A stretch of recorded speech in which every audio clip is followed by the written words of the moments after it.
Ну, вся информация о ходе голосования стекается в Центральный избирком. В региональном избиркоме сейчас находится моя коллега Лилия Измайлова. Лилия, здравствуй. А есть ли информация о каких-нибудь жалобах к этому часу? Итак, как я уже сказала, вся информация из избирательных участков стекается в избирком. И к нам присоединился председатель избиркома Евлоев Муса.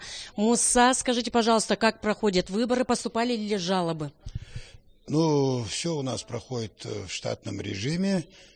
Все участки открылись в установленное время, то есть 8 часов. Праздничная обстановка, все это видят, солнце светит. Видно, что люди хотят реализовать свое право.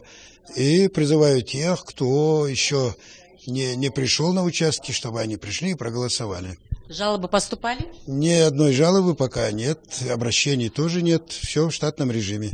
Спасибо, Муса. Ну что же, мы будем продолжать работу и всю информацию дальше мы вам будем сообщать.